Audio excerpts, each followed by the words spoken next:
Olá pessoal, sejam muito bem-vindos ao nosso canal. Para quem ainda não me conhece, eu sou Karine Lucena, professora e advogada nas áreas do direito das famílias e das sucessões. O intuito do canal é orientar pessoas que não tenham conhecimento sobre os seus direitos e, em conjunto, ajudar advogados a atuar no direito das famílias e das sucessões. Se você é pai, mãe ou um colega advogado buscando aprofundar seus conhecimentos e aprimorar a sua prática nessa área tão delicada, esse vídeo é para você. Vamos descomplicar esses assuntos, falando sobre a guarda unilateral e a guarda compartilhada, que é a regra hoje.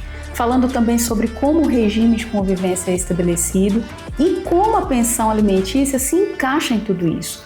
Tudo com base na lei, na doutrina e no entendimento dos nossos tribunais, incluindo o impacto das leis recentes. Quando um casal se separa, se ele é casado ou vive em união estável, a maior preocupação e o maior desafio, sem dúvidas, é como ficará a vida dos filhos. Quem terá a guarda? Como será o tempo de cada um dos pais? Essas são perguntas que tocam a mente de todos os envolvidos. Então, para começar, vamos diferenciar a guarda do regime de convivência, mais conhecido como regime de visitas. Então, guarda dos filhos. Ela se refere à responsabilidade legal e ao poder de decisão sobre a vida dos filhos. Quem detém a guarda é responsável por tomar as decisões importantes sobre educação, saúde, bem-estar e desenvolvimento da criança ou adolescente. Não se trata de posse, mas de responsabilidade parental. E o regime de convivência? É a forma como o pai ou a mãe que não detém a guarda principal, ou ambos mesmo na guarda compartilhada, irá conviver com os filhos. Inclui a definição de dia da semana, fins de semana, feriados, férias, datas comemorativas e até mesmo a comunicação por telefone ou por vídeo. E atenção, o termo regime de convivência é o mais apropriado. O direito das famílias ele é muito dinâmico e antes a gente falava em visitas, né? Mas o pensamento é o de que quem visita é um vizinho, né? Um conhecido, e não os pais. Portanto, quem trabalha na área do direito das famílias deve se adequar. Então, o termo mais correto a ser utilizado é o regime de convivência e não visitas. Existem basicamente dois tipos de guarda previstos no Código Civil, nos artigos 1583 e 1584. Vamos ao primeiro, guarda unilateral. É atribuída a apenas um dos pais, que será o único responsável pelas decisões sobre a vida dos filhos. O outro genitor terá o direito de convivência e o dever de supervisionar a educação e a manutenção do filho, além de pagar a pensão alimentícia. Hoje, a guarda unilateral é uma exceção.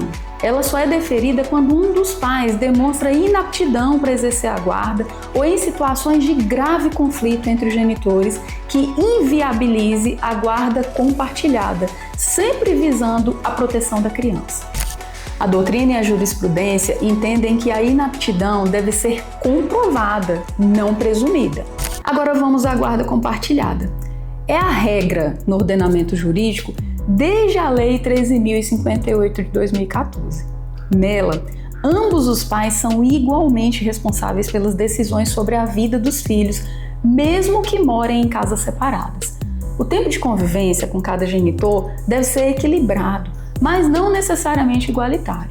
O impacto dessa lei, a 13.058, ela trouxe uma alteração no Código Civil para estabelecer a guarda compartilhada como a modalidade preferencial, mesmo em caso de desacordo entre os pais. A ideia é que, mesmo separados, os pais continuem exercendo suas funções parentais de forma conjunta, participando ativamente da vida dos filhos. Agora vamos ao entendimento doutrinário e jurisprudencial. A doutrina e a jurisprudência do STJ reforçam que a guarda compartilhada busca garantir o melhor interesse da criança, assegurando o direito à convivência familiar com ambos os pais e a corresponsabilidade na criação. O STJ tem reiterado que a guarda compartilhada deve ser aplicada mesmo em situações de conflito entre os genitores, a menos que comprove que um dos pais não tem condições de exercê-la ou que a medida teria prejuízos à criança. O conflito por si só não é um motivo para afastar a guarda compartilhada, pois o foco é o direito da criança de ter ambos os pais presentes. Agora vamos ao impacto da Lei 14.713 de 23, que fala sobre a proteção em casos de violência. Essa lei é de fato muito importante e seu foco é a proteção em casos de violência doméstica ou familiar. Ela alterou o Código Civil e também o Código de Processo Civil. No Código Civil, ela alterou o artigo 1584, parágrafo 2º, para estabelecer que a guarda compartilhada não será aplicada em caso de risco de violência doméstica ou familiar contra a criança ou contra o adolescente ou mesmo contra um dos genitores. Isso significa que, se houver provas ou indícios de violência, a guarda compartilhada será afastada e a guarda unilateral será atribuída ao genitor, que não é o agressor, ou a quem melhor puder proteger a criança. O objetivo é claro: priorizar a segurança e a integridade física e psicológica dos filhos e do genitor de violência doméstica.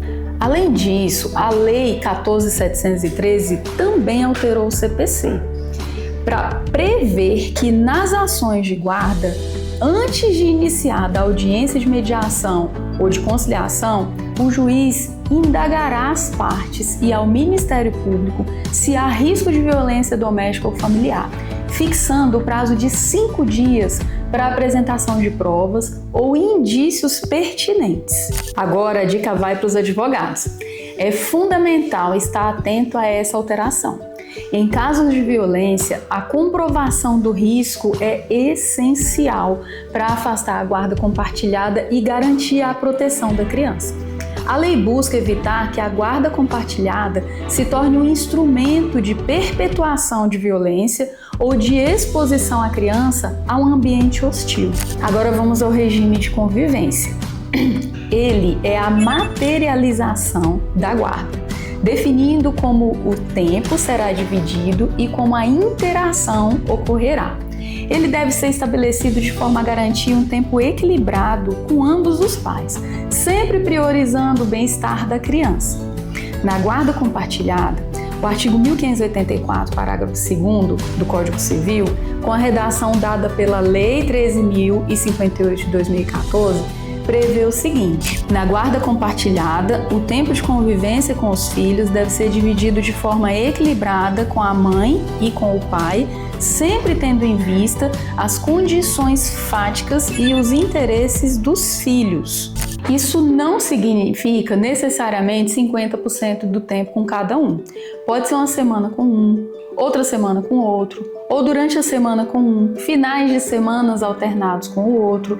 O que importa na realidade é que a criança tenha uma rotina estável e a presença de ambos os genitores em sua vida e que ambos participem das decisões. Na guarda unilateral, o regime de convivência é mais tradicionalmente conhecido como direito de visita. O genitor que não detém a guarda tem o direito de conviver com o filho em dias e horários pré-determinados, além de ter o dever de supervisionar a educação e a saúde do menor. A jurisprudência do STJ tem enfatizado que o regime de convivência deve ser flexível e adaptado às necessidades da criança e à realidade dos pais, sempre, claro, priorizando o bem-estar do menor. A fixação de um regime rígido demais pode ser prejudicial.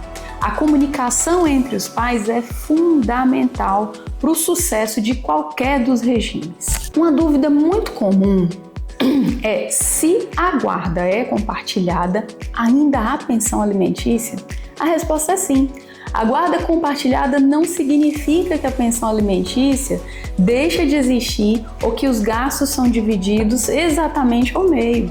A pensão alimentícia, como já falamos, em outros vídeos, é fixada com base no binômio necessidade e possibilidade, ou mesmo no trinômio, que é a necessidade, possibilidade e proporcionalidade. Portanto, ela visa cobrir as despesas da criança, independentemente do tipo de guarda. A jurisprudência do STJ é pacífica em dizer que a guarda compartilhada não afasta a obrigação alimentar, devendo o valor ser fixado considerando a proporcionalidade dos recursos de cada genitor e as necessidades do filho, bem como a divisão de responsabilidades direta com a criança.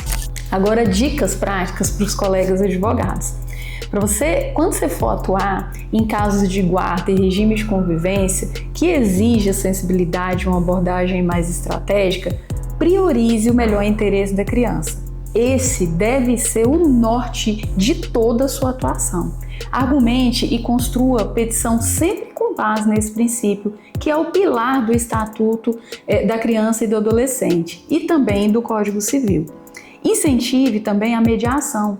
Em caso de conflito, a mediação familiar é uma ferramenta poderosíssima para as questões para que os pais cheguem a um acordo. Um acordo construído por eles mesmos tende a ser mais duradouro e respeitável. Propostas também devem ser detalhadas para o regime de convivência. Ao elaborar essa petição, seja a guarda ou regime de convivência, apresente uma proposta detalhada. Inclua dias de semana alternados, feriados, férias, datas comemorativas, aniversário, Natal, Ano Novo e até mesmo a forma de comunicação, se vai ser por telefone, por videochamada. Quanto mais detalhado, menos margens para conflitos futuros.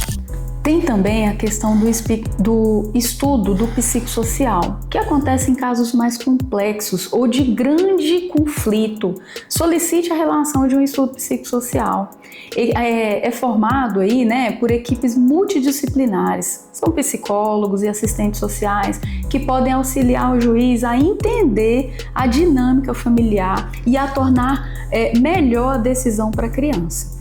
Atenção para a alienação parental. Esteja atento a sinais de alienação parental, que é a interferência na formação psicológica da criança ou do adolescente, promovida por um dos pais, para que repudie o outro.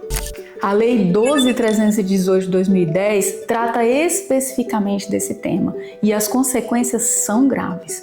A atuação estratégica e a boa fundamentação são chave para o sucesso nessas ações, garantindo a justiça para todas as partes e principalmente para as crianças. Espero que esse vídeo tenha esclarecido as principais dúvidas sobre a guarda dos filhos e o regime de convivência. É fundamental entender que, mesmo com a separação dos pais, o direito da criança de ter ambos presentes em sua vida é inalienável. Se você está passando por essa situação, seja para definir a guarda ou regime de convivência, não hesite em buscar a orientação de um advogado especializado no direito das famílias. Ele será o seu melhor guia nesse processo, garantindo que os direitos de seus filhos sejam respeitados e que a transição seja mais suave possível. E para os colegas advogados, espero que as dicas e a base legal apresentadas ajudem a aprimorar ainda mais a sua prática, oferecendo um serviço de excelência aos seus clientes. Se você gostou do vídeo, deixe seu like, compartilhe com quem precisa e se inscreva no canal para não perder nossos próximos vídeos sobre o direito das famílias e sucessões. Sua participação é muito importante para mim. Um grande abraço e até a próxima!